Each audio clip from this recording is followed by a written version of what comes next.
Hey people, John from John's Barn, how you doing? Okay, the white truck's done. The grill's in it. Everything is done underneath. She's gonna go bye-bye tomorrow. Got our little straight pipe in there. This is the 200 and something plus pound monstrosity that comes out of these diesel trucks. And of course it was full of oil when the turbo went bad, and I put a bore scope up the inlet, and pieces of the turbo impellers were stuck inside of it, so it takes care of that. I want to quickly do something on this. This is my 77 Cutlass. This is a Colorado car, and as you can see, it's clean as they come. It's never been painted before. Look at the doors in this thing, folks. Look at the interior. This is a one-owner car. I found this on eBay 3.5 years ago. Look at this thing. Back seats are just as nice. Dash is perfect. It's a tilt wheel, air, automatic. And the guy's dad ordered it brand new. And he ordered it oddly. Majorities have V8s in them. And this one has a damn V6 in it. Look how clean that motor is. Look at that.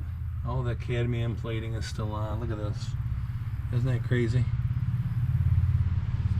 Came from Empire Oldsmobile in Denver, Colorado. Air blows cold. You would think this thing would be a slug, but it has, I've got the build sheet. It's like new. It was in the back seat. It says, you know, has the options. It has heavy duty suspension with a rear sway bar, which is odd. Rally wheels, body side moldings. Top delete. Thank you, Jesus. And it says 3.8 liter, 231 cubic inch V6 with special high altitude package. And I looked that up, and it's a different camshaft profile. Carburation is different. The timing and everything is different.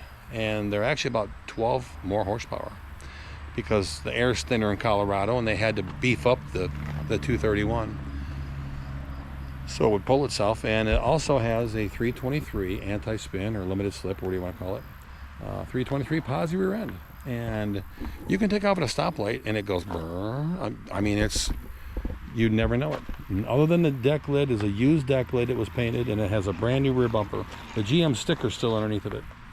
His mother was in a shopping center, and I guess the story I got was a teenage girl that just got her license, was driving, I believe, her parents' truck, and backed up and backed right into her and put a dent in the deck lid and a dent in the bumper. So they put a used deck lid on it and a brand new bumper. Otherwise, it didn't hurt anything. Didn't hurt any of this. Nothing. They even put the emblem back on the deck lid. But that car's as straight and clean as it looks. Got a couple little battle scars, which you leave on there, you know, when they're original. I had the twin to it. I had a Firethorn red with black interior and bucket seats. Mine was a non-air car with a 350. Oddball car with steel wheels and poverty caps. And I've parted out 5 or 6 Cutlasses over the years to get everything to make my duplicate. So I've got a red bucket seat interior. Of course, the material is actually the same, but worn out. So that material is still available. I've already checked. So this winter, the seats are getting redone. I've got the red center console. I parted out a couple of Hurstolz's, 73, 74s. I've got a really nice dual gauge shifter with the top plate. It's like brand new. So the dual gauge shifter is going to go in it. I'm leaving a 323 gear in it. So it'll just have bucket seats and a console. I also parted one out that was a gauge car. They're hard to find for an Oldsmobile for some reason. So I'm going to pull the dash carefully and put the gauge cluster wires and the gauge cluster in it. And that speedometer only goes to 85, and in 1976 I went to 110, I think. So we're going to be changing the speedometer. The DeSoto's gone. Yahoo. Here's one I was telling you about. I told you in the last video I had a 56 Dodge Coronet coming in. What's a 54? It was really hot that day, folks, so excuse my brain. It was probably cooking. This car is supposed to have a Hemi engine, and it has a poly. This is called a polyspherical Hemi. It's a Hemi with one rocker shaft instead of two rocker shafts in the wide cylinder heads. It's also a 241, but it's been put in here. I did some research. This was added on here. As you can see, it's like a turquoise color, where everything else is it's a different color. The generator's touching the inner fender well, and a few other things. How they rerouted some of the heater hoses and this and that. It bolted right in because the blocks are the same as a Hemi, so it didn't know any better. And it's a 3-speed stick on the column. But the guy, his brother, he's always letting his brother drive it, and his brother thought it was a hot rod because there's a 3 on the tree. And he broke the trans, and he couldn't get it out of gear. And he was yanking and cranking away, and he calls his brother and says, I broke the shifter off of it. So brother came and got it, and they pulled the transmission out of it, and that's where it's sat for the last 35 years or so, I guess. But look at the dash in this car. It's like a time capsule. And look at the seats. There's one rip right here. That's it. And look at the back seat. It's perfect. And these things here fold up, which I thought was really cool. I don't know why everything had rubber floor mats back then. There's a transmission back there. This opens up. See, there it is. And then this folds down, and it works. Everything's perfect. This side of the body is just ridiculously straight. Ridiculous. Oh, left the door open. The moldings are missing, but I've got those coming. Got a little spot right here, needs to be fixed, and there's a little rust hole there. And I've already ordered that whole. I ordered a rocker and that whole patch panel. And get this. Windows slide open. What a time to be alive back then. But the night that got delivered, which is just several days ago, that night I got on the computer and started looking around, and lo and behold, on another auction, I found a 54 Coronet Royale that has, this is kind of dinged up here. The one I found has been sitting in a garage since probably I was young. You can tell by looking at it. That's got the nicest front end you've ever seen. It's a Royale, and all Royales had Hemis in them. And it's an automatic, which I'd prefer. It's got the new for 54 2-speed automatic with a torque converter. It was the first year for a dedicated torque converter like we know today, instead of the early ones that had a bolt together torque converter that had no stall in them, just had gears like centrifugal gears, and just they were prone to going bad. And this has and they raved about this transmission, and this 2-speed became the 727 eventually. They graduated from the 2-speed to the 3-speed automatics in the 60s. But it was very, I read up on it, extraordinarily reliable transmission. This is a good transmission. So, and the steering column's the same color as this, so it's a perfect parts car. It's got some rust, it's got a couple dents in it. It's sitting on 4 flat tires the tires are rotted half off the rims. So the motor is probably stuck, but it's carb to pan under the hood. The red Ram, the real red Ram 241 Hemi. I've already went ahead and I located. I was on the Ham, one of the Ham sites, and a guy had a 55 Red Ram Hemi 4-barrel intake carburetor and air cleaner for sale, and it was reasonable. And it was about 6 months old, and I messaged him, and you don't still have this, do you? And he said, yeah, as a matter of fact, I do. And he lives in Toledo, which is 90 miles from me. So we talked for a bit. Stand-up guy, man. He's got a lot of good things said about him on the Ham. And so I got online and paid him, and I'm going to drive down there within the next week. And he even said he'd meet me in Monroe, which is only 70 miles from here. So we might meet in Monroe and get off in the exit and have a sandwich, and there I go. So, but the 241 Hemi in the Royale was 150 horse, and so with the 4-barrel carburetor, you're talking probably another 10 horsepower. So that's 160 horse. And hotheads out west, they've got headers for these early Hemis.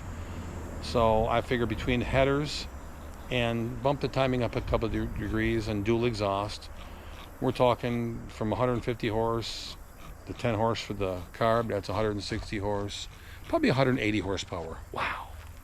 But that car's got 373 gears and it weighs 3,400 pounds. So it'll be a pleasure to drive, and that's all I want. I've got a couple of SRT 392 drivetrains. When I was building the Challengers and Chargers, I've actually got a 6-speed drivetrain, a 392 with a 6-speed behind it, with 10,000 miles, and I've got 2 other 392 automatics with between 8,000 and 15,000 miles.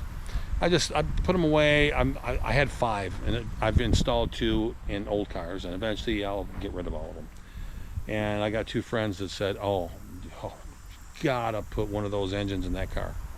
Number one, the car would be dangerous because it weighs 1,000 pounds less than a Charger, and they run 12 flat at the track with a good set of tires. So that would put that car at a low 11, high 10-second car with suspension if you don't want to kill yourself. And it's just not for me. But anyway, engines out of that, blocks at the machine shop. This is getting pushed into the barn tomorrow, so I can do a quick one day, the trim, the bucket seats, the engine, and the AC setup, and it goes to the junkyard. And I'm waiting for a shipping company to come and pick up that Cutlass. It's paid for, and his title has been mailed to him. So, oh, and as far as the 54 New Yorker, I got nosy and thought I'd try to see if I could find a 2-door, since these 4-doors are just not worth anything. And what did I find, people? You need to start sending me comments telling me to stay off the internet, because I get in trouble. I found a 54 2-door that's in New Mexico that's so rust-free that it would make a grown man cry. It's the same color, that bluish color. This fender has been backed into it one time, and I've got an extra one of these from when I parted out. The hood's messed up. This hood's perfect. I've got that emblem 3 times over. There's a dent in the grill. My grill, as you can see, is perfect, and the Hemi drivetrain's missing, and it's a 54, so it has the short bell housing, or it does not have the cast-on bell housing block. It's got the bolt-on bell housing block, and it's a 4-barrel. So this is for sure going to be a parts car. I just crunched the numbers, folks, and to make this car decent, to drive it out, I'm going to have $6-7 grand in it, not even close to done. And I did do a little bit of searching, and I found 2 or 3 super nice 53, 54 New Yorkers and an Imperial that were original paint cars that were 2 family owned. One had like 45,000 miles on it. It was a New Yorker. It was white with that aqua green interior, a 54 with a 4-barrel, and they wanted $10,500 for it, and it'd been for sale for a couple months, so it's still available. Gorgeous car. They're just the 4-doors aren't worth anything. The 2-doors are worth over twice as much because they made very few of them. So we're going to take the front end off this and the drivetrain. This is going to be gone. And so that pretty much takes care of everything for today. I just wanted to, go over that with you. The DeSoto's gone. Grill's going to be for sale, obviously. That's getting stripped out. That motor's at the machine shop. Barn's getting picked up this week. I got a friend coming over, and we're going to go through a bunch of stuff, and we're going to get a whole... I got lots of room back. There's another shed back there. I got lots of room to get that stuff out of the barn. The truck's all done. Cleaned up nice underneath the hood with that AGR cooler off of it and all this other happy stuff. Runs good. I drove it around for about a half hour, took it to car wash yesterday. Washed the engine off, make it look a little bit better. Washed it underneath. But it's we're all done. We got our total delete. See how much nicer it looks without that EGR cooler and all that fun stuff. And here's your bypass hose. It runs down into the, what would be the front of the radiator, the back of the radiator, whatever you want to call it. You just simply pop the grill and you can get right to that thing. It's really easy. And then that runs up to your bottle here. This actually is for the intercooler radiator. These things have 2 radiators. These things hold like 10 or 12 gallons of antifreeze. That bottle's for engine radiator. And right there is intercooler radiator. It has its own reservoir. And they actually do go together. They mate together. I put a new AC condenser in it because it had a bite mark in it from the grill. And so she blows cold air now. So we've covered the Cutlass. I've only had that car out 3 times this year, and I need to drive it a couple more times, and it needs to be inside. It doesn't need to be. I covered it up, and it sat outside, uncovered part of the winter and covered part of the winter, and just too nice a car to leave outside like that, because it'll start to leak here and leak there, and then that'll be that. Then you'll have to deal with that, and I'm just not doing it. So for now, that covers everything. We're going to be doing some willet runs, like I said. We're going to be doing a willet run on that once the engine's out. That 400 that I got to turn over that came out of that white rusty Grand Prix. Doing a willet run on that. We're going to do a willet run on the New Yorker. We're going to be doing a let's break it in on the GTO 389 that is stroked to 453 cubic inches. I've got that 68 Grand Prix I parted out here a few months ago. That had a really nice, clean looking 350 horse 404 barrel. It's in the back all covered up. It turned free as a bird. We're going to be doing a willet run on that one, and we're pulling the heads on this as a last resort.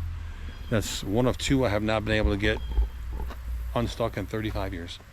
I'm going to pull the heads off, and there's a couple of videos on YouTube, and I have used it one time before. You jack the car up as much as you can on one side, and you fill the cylinders as much as you can with muriatic acid, about 40-60 mix. And it'll start to foam immediately, and you only leave it in there 2, 3 hours, 4 hours, because it will very slowly start to discolor the pistons and put little teeny tiny pinprick dots on it. It'll start to eat away at the aluminum, so you got to watch it. But it'll clean the cylinder walls, and the cylinder walls, 5 of them are like brand new. I put a borescope on it. Don't understand it. So I'm going to do that, and then jack it up on the other side and do the same thing, and take the garden hose and wash it out, and then spray it with PB Blaster, let it soak for a little while, and get back under it with a bar, and have my buddy come over and put an extension bar on the pulley, and get underneath it with my starter button. And if it doesn't break loose, then there's something wrong with the engine internally. It's the only thing I can think of, because the cylinder walls are too clean. They may have parked this car because the motor may have spun a bearing. And the exhaust is off of it. It's been unbolted on one side, and on the other side they like broke it off. There's about a 18-inch piece held on by one bolt, and the other bolt has been taken out.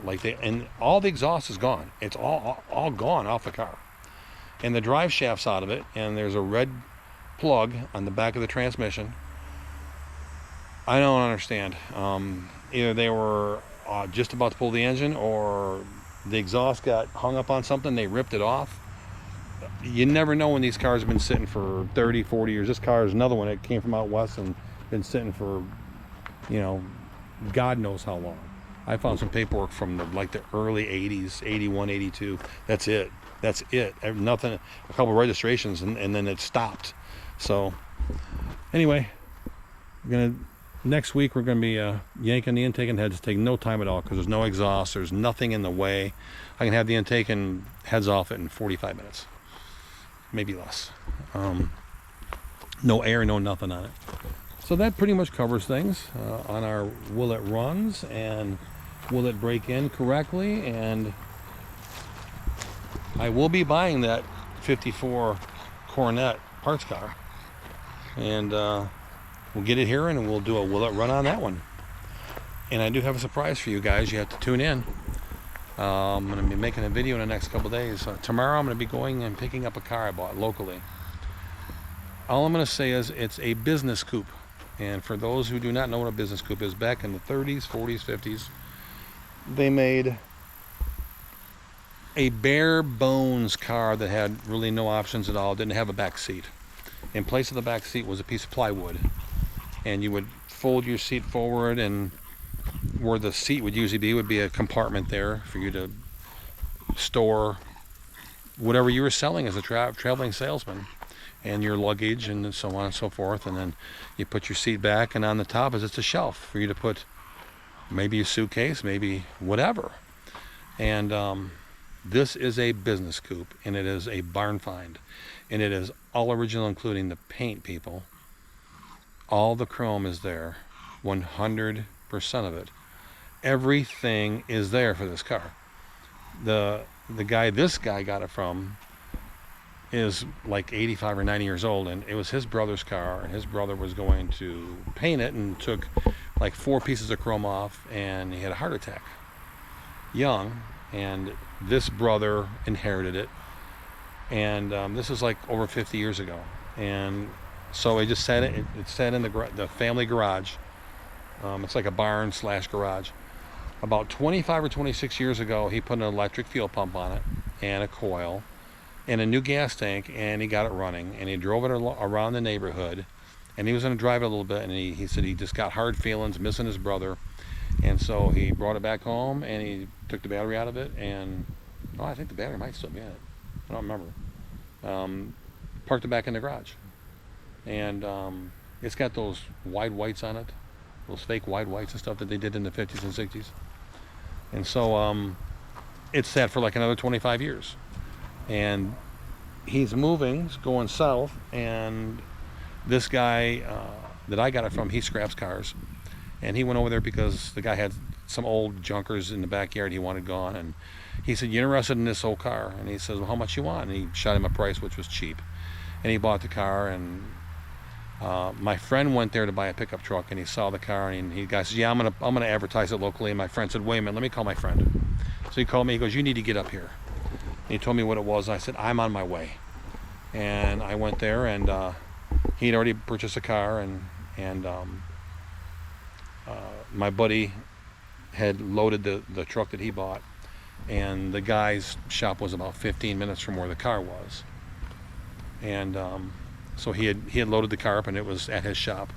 And I went there and looked at the car, and I said, what do you got to have? He goes, "Well, I don't want to get rich. I just want to make some money, just flip it." And he shot me a price, and I almost fell over. I said, you just sold the car." So I paid him and got the title. He even has the title. And I was going to pick it up today, but I've got a little bit of running to do today, and so tomorrow I go to Flint and pick it up and bring it home, and we're going to do a video and a will it run on that, because it turns free. I grabbed hold of the fan, it turns free. Well, I'm not going to tell you what it is, but you got to tune in and see what it is. It's one of my favorite kind of cars, and it's just cool. It's so cool. Make a great Hemi car, early Hemi car, but I'm going to leave the 6-popper in it. It's got a flathead 6-popper. And I'm just going to leave it.